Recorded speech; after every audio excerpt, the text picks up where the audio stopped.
Alright, so for the standard 10th, yesterday we had reached on page number 16 in history. We will be continuing from the paragraph number 4, industry and commerce. The field of mutual social transactions expands with the growth of industry and trade. Now, the mutual social transactions, when we spend money to buy something or when we sell our stuff which we have manufactured, all these transactions, they grow, they expand when there is an increase in the growth of industry and trade. It also promotes continuous development of the network of cultural interactions. If we like something, if a particular thing is very good, we tell our friends and relatives praising that stuff, and hence this cultural interaction increases. This is an integral part of the industrial and commercial management. Interactions, cultural interactions and social transactions are integral part of both industry and commerce. It is essential to understand the history of these processes. When it is known that a particular type of product runs more, sells more, it is common sense that similar products with improved technology and improved services are made available to the common public. The nature of the market and commerce has continued to change. We know that the television that we used to use in the olden days, the CRT monitors, they are no longer in use. We have come to flat screen TVs. Even in flat screen TVs, we have come from TFT to LCD, LCD to LED. So there is a constant change and there is constant development in the nature of the market and commerce. Initially, we were using cash transactions, now we are using digital ones. Accordingly, the nature of human relationships and the social organization also has continued to change. We used to travel long distances to go to our favorite stores to buy our stuff. Nowadays, we do not move out because of various reasons. We like to sit in the comfort of our home and do transactions digitally online. So human relationships and social organization also changes. To understand this development, it is necessary to study the history of culture, social organization and economic institutions. Why economic institutions? Because financial transactions are also a part of science and commerce, industry and commerce. Moving on to management studies.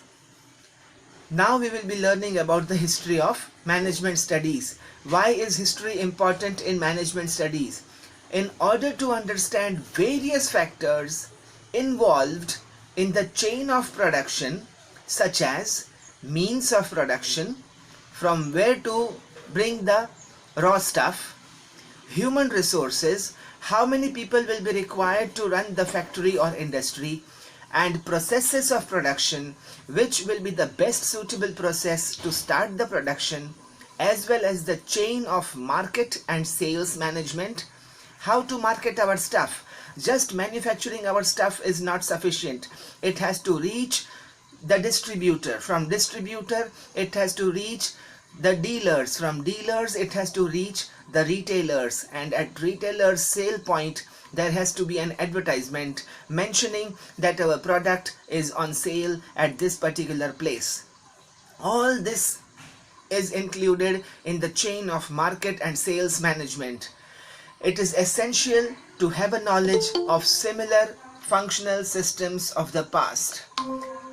We know that if the product that is newly launched, if it is displayed at the front of the store, there are more chances that the customers will notice them and ask for them. It is of no use if the new product is stored inside the stores away from the vision. So this we have learnt from the history that this is the way to launch new products.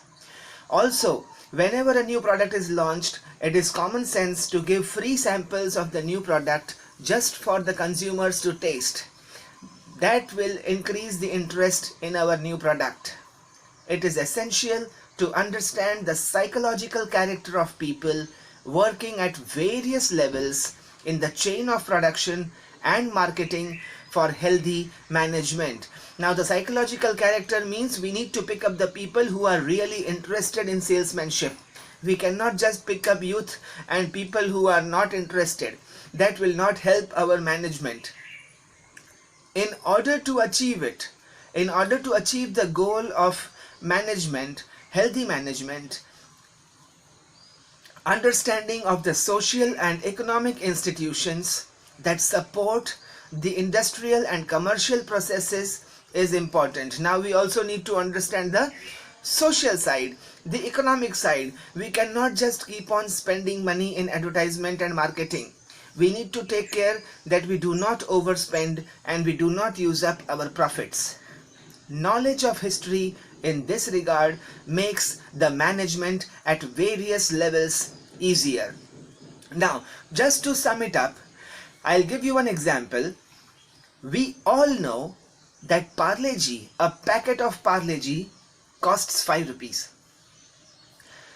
To advertise for Parle-G, in the last few years, the company had called up Amir Khan. Now, Amir Khan charges 5 crores per ad. If Amir Khan is charging 5 crores per ad, how is it possible that a small packet of Parle-G worth 5 rupees is giving profits to the company? Please understand this. Let's assume that after deducting all the expenses in the sourcing of materials, production of the biscuit, packaging of the biscuit, marketing of the biscuit, and removing the profit of the retailers at all the levels, from the distributors to the dealers to the wholesalers and retailers, after removing all the costs, the net profit to the company per packet is only 50 paisa. If the company is earning only 50 paisa per packet, it is advertising on the TV with Amir Khan as the anchor. We have 150 crore public in India. We are taking the current numbers.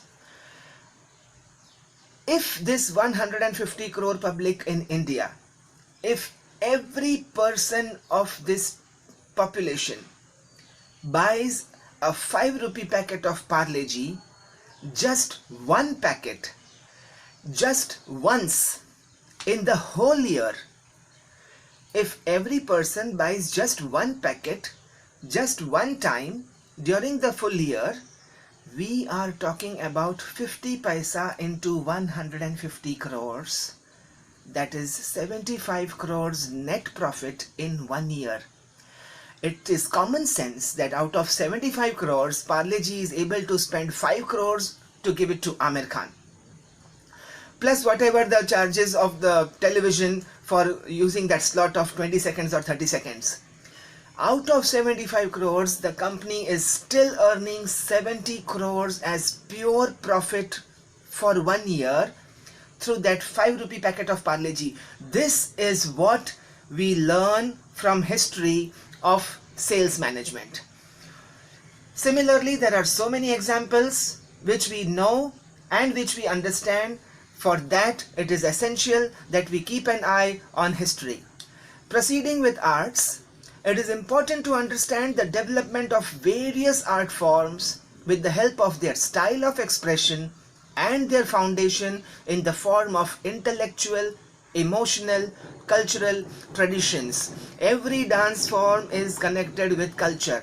It is connected with the traditions. We cannot just say that I will be presenting Bharatnatyam and on the stage I start doing breakdance. That is not possible. From history we learn, and the dance form is passed on from generations to generations. Teacher teaches the student learns it, masters it, and when the student grows up, passes on the knowledge again to the future generations. The key to the expressions in any art form, emotional, temperament, of the artist and the development history of the respective art form can be understood with the help of cultural history. Cultural history is very important to be known if we want to go into the field of art.